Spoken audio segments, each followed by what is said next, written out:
এমন একটি বাংলাদেশ গড়ে তোলার জন্য যেখানে রাষ্ট্রের মালিকানা আবারও জনগণের কাছে ফেরত যাওয়া।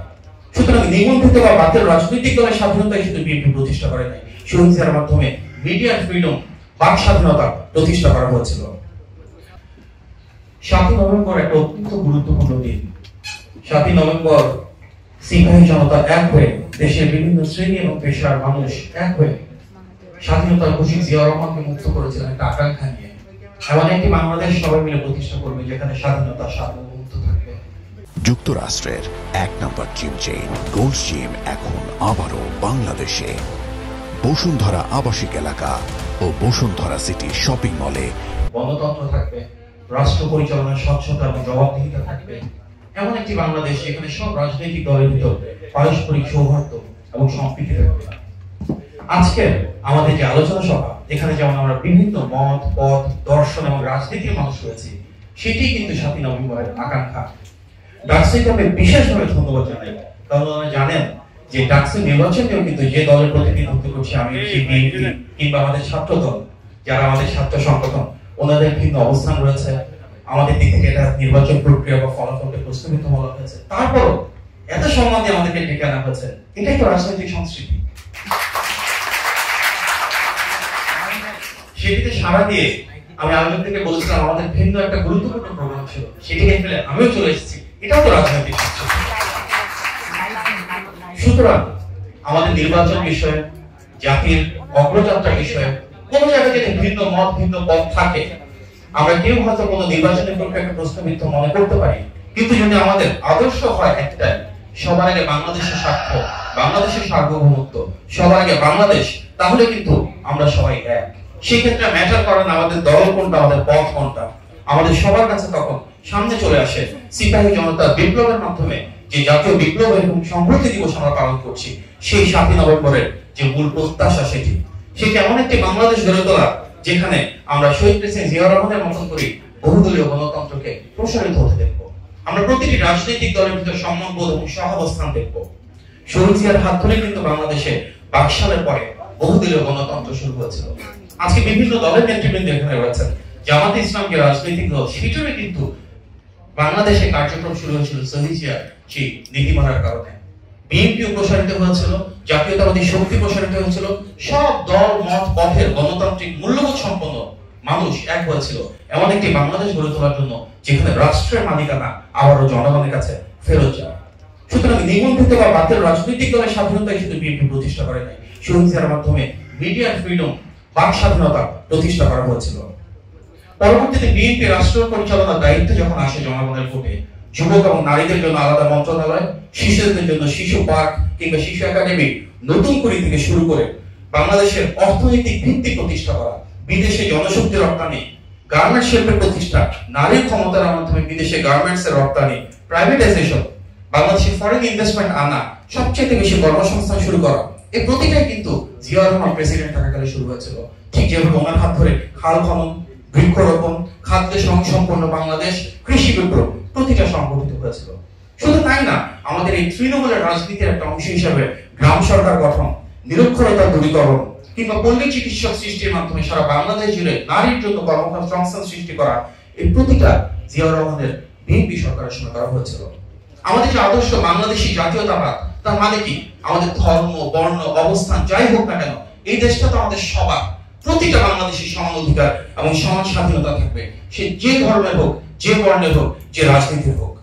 তবে এর পাশাপাশি এটাও সত্য, সংখ্যাগরিষ্ঠ মুসলিমের দেশে ইসলামী মূল্যবোধকে শহীদ প্রেসিডেন্ট জিয়া রহমান সবচেয়ে বেশি প্রাধান্য দিয়েছিলেন, যার কারণে কিন্তু সংবিধানে বিসমিল্লাহির রহমানির রহিম সম্পৃক্ত করা হয়েছিল। সর্বশক্তিমান আল্লাহর প্রতি আস্থা এবং বিশ্বাস স্থাপন করা হয়েছিল। আর এই কারণে আমরা বলি, ধর্মভিত্তিক রাজনীতি না করলেও বিএনপি কিন্তু সংখ্যাগরিষ্ঠ মুসলিমের দেশে ইসলামী মূল্যবোধের আলোকে ইসলাম ধর্মের খেদমতের জন্য সবসময় নিবেদিত প্রাণ ছিল। আমাদের যে ফরেন পলিসি, সেই ফরেন পলিসির অংশ হিসেবে কিন্তু আমরা নতজান পররাষ্ট্রনীতি থেকে বেরিয়ে এসে ভারতীয় আধিপত্যবাদকে ভেঙে মিডল ইস্ট এবং ওয়েস্টার্ন কান্ট্রিগুলোর সাথে অ্যালাইনমেন্ট শুরু করেছিলাম সেই বিএনপি সরকারের সময়। আমরা দেখেছি সার্ক প্রতিষ্ঠা করা হয়েছিল, ইরাক-ইরান যুদ্ধে শহীদ প্রেসিডেন্ট জিয়া রহমান কি ভূমিকা রেখেছিলেন, জাতিসংঘে অত্যন্ত শক্তিশালী বাংলাদেশ প্রতিষ্ঠা করেছিলেন। এমনকি আমরা যারা হজ উমরায় সৌদি আরবে যাই, সেখানে দেখো জিয়ারট্রির মাধ্যমে কিভাবে ডিপ্লোমেসি করা হয়েছিল। সেই ধারাবাহিকতায় একটি স্বাধীন, সার্বভৌম, মর্যাদা সম্পন্ন বাংলাদেশ গড়ার প্রত্যয়ে বিএনপি আজ 4 দশকের বেশি সময় ধরে রাজনীতি করে আসছে। দেশনেত্রী বেগম খালেদা জিয়া শহীদের বহুদলীয় গণতন্ত্রকে প্রতিষ্ঠা করেছিলেন সংসদীয় গণতন্ত্রের মাধ্যমে। যে নারী এবং যুব মন্ত্রণালয় শহীদরা সৃষ্টি করেছিলেন, সেই স্বাধীনতার ঘোষকের দল বিএনপি রাষ্ট্র পরিচালনা দেশে সর্বোচ্চ নারীর ক্ষমতায়ন এবং যুবকদের ক্ষমতা নিশ্চিত করেছিল দেশনেত্রী বিভিন্ন পলিসির মাধ্যমে। গত 16 বছরে আমরা দেখেছি দেশনেত্রী যেমন আপসী নেত্রী থেকে সংগ্রাম করেছিলেন, তেমনি আমাদের নেতা বিএনপির ভারপ্রাপ্ত চেয়ারম্যান জনাব তারেক রহমান সবচেয়ে বেশি মানবাধিকার লঙ্ঘনের শিকার হলেও ওনার অবস্থান থেকে বিএনপিকে নেতৃত্ব দিয়েছিলেন, জাতিকে ঐক্যবদ্ধ করেছিলেন। ওনাকে রাজনৈতিকভাবে মোকাবেলা করতে না পেরে নজিরবিহীনভাবে আইন আদালতের মাধ্যমে ওনার বক্তব্য প্রচারেও বাধার সৃষ্টি করা হয়েছিল। আজকে আমরা সেই বাংলাদেশ দেখতে চাই যেখানে আর কখনো কারো মানবাধিকার লঙ্ঘন হবে না, যেখানে আইনের অনুশাসন থাকবে, যেখানে বাক স্বাধীনতা থাকবে। গত 16 বছরের যে গণতান্ত্রিক সংগ্রাম, সেখানে প্রতিটি রাজনৈতিক দল যার যার অবস্থান থেকে যার যার সর্বোচ্চ শক্তিমত্তাকে রুখে দাঁড়িয়েছিল। আমি যে দলের প্রতিনিধিত্ব করছি, বিএনপি অবশ্যই সবচেয়ে বড় রাজনৈতিক দল ছিল বলেই আমরা যদি দেখি গুম, খুন, হামলা, মামলা, মানবাধিকার লঙ্ঘন প্রতিটি ক্ষেত্রে সবচেয়ে বেশি ত্যাগ সংগ্রামের মধ্য দিয়ে আমরা গিয়েছি। তবে প্রতিটা রাজনৈতিক দল যার যার অবস্থানের উপর ভিত্তি করে যার যার সর্বোচ্চ শক্তিমত্তা প্রয়োগে ত্যাগ সংগ্রাম করেছিল। আগামী বাংলাদেশ যদি আমরা গড়ে তুলতে চাই, তাহলে সে জবাবদিহিতার সংস্কৃতি লাগবে। কারণ ফ্যাসিবাদ মাথা চাড়া দিয়ে উঠেছিল পরপর 3টা নির্বাচনের মাধ্যমে, যেখানে 2014 সালে বিনা ভোটে নির্বাচন, 18 সালে নিশিরাতে নির্বাচন, 24 সালে আমিরামি নির্বাচন হয়েছিল। সুতরাং এই যে দুর্নীতি, দুঃশাসন, দুর্বৃত্তায়ন মাথা চাড়া দিয়ে উঠেছিল, তার মূল কারণ নির্বাচনহীনতা। সবচেয়ে বড় সংস্কারের নাম নির্বাচন, যার মাধ্যমে আমরা জনগণের ক্ষমতা নিশ্চিত করব। এবং সেই নির্বাচনের রাষ্ট্র পরিচালনার দায়িত্বে বিএনপি আসলে আমাদের নীতিমালা রয়েছে। আমাদের নেতা তারেক রহমান ঘোষণা দিয়েছেন কিভাবে নারীর ক্ষমতায়নের জন্য ফ্যামিলি কার্ড করা হবে, কিভাবে ফার্মার্স কার্ড করা হবে, কিভাবে ব্যাপকভাবে কর্মসংস্থান সৃষ্টি করা হবে, কিভাবে স্কুল কলেজে আমরা আস্তে আস্তে তৃতীয় ভাষা এবং কারিগরি শিক্ষা ইন্ট্রোডিউস করব, কিভাবে আমরা লার্নিং উইথ হ্যাপিনেস প্রতিষ্ঠা করব। প্রতিটা ক্ষেত্রে বিএনপির সুনির্দিষ্ট 360 ডিগ্রি পলিসি রয়েছে, যেগুলো নিয়ে আমাদের প্রফেশনাল টিমস গুলো কাজ করছে ওনার নেতৃত্বে, ওনার নির্দেশনায়। শহীদ প্রেসিডেন্ট জিয়াউর রহমান হয়তো আজকে নেই, কিন্তু দেশনেত্রী বেগম খালেদা জিয়া যেমন ওনার আদর্শকে ধারণ করে ঐক্যবদ্ধ বাংলাদেশ প্রতিষ্ঠা করেছেন, বারবার গণতন্ত্রের জন্য সংগ্রামে গিয়ে সফল হয়েছেন, ঠিক একইভাবে বর্তমানে আমাদের নেতা জনাব তারেক রহমান, প্রেসিডেন্ট জিয়াউর রহমানের সেই প্রতিবিম্ব হিসাবে বাংলাদেশের প্রতিটি সেক্টর নিয়ে প্ল্যানস এন্ড প্রোগ্রাম সাজাচ্ছেন, ভবিষ্যতে একটি গণতান্ত্রিক বাংলাদেশে জনগণের ক্ষমতায়ন নিশ্চিত করতে যাচ্ছেন। আমি আবারও ডাকসুকে আন্তরিকভাবে ধন্যবাদ জানাই আজকে চমৎকারে ভিন্ন মত, ভিন্ন পথের সংশ্লেষণে যে আয়োজন, যেটার মাধ্যমে আমরা 7 নভেম্বরের সে আকাঙ্ক্ষাকে দেখতে পাই, যার মূল উদ্দেশ্য একটা ঐক্যবদ্ধ বাংলাদেশ, যেখানে আমাদের রাজনৈতিক সম্প্রীতি থাকবে, সম্মানবোধ থাকবে, সহাবস্থান থাকবে। এই যে গণ অভ্যুত্থান, এখানে তারুণদের একটা অসাধারণ ভূমিকা ছিল। আজকে এখানে যে তরুণ ভাই বোনেরা রয়েছে, তাদেরকে আমরা বারবার অনুপ্রাণিত করি। বিভিন্ন শ্রেণী পেশার মানুষ মিলে সব রাজনৈতিক দল এক হয়ে কিন্তু ফ্যাসিবাদের পতন ঘটিয়েছিল। এই গণ অভ্যুত্থানে কেউ জিজ্ঞেস করে নাই কার রাজনীতি ডানপন্থী, কার বামপন্থী, কার মধ্যমপন্থী, কার ইসলামপন্থী। আমাদের সবার একটাই পরিচয় ছিল, আমরা বাংলাদেশপন্থী।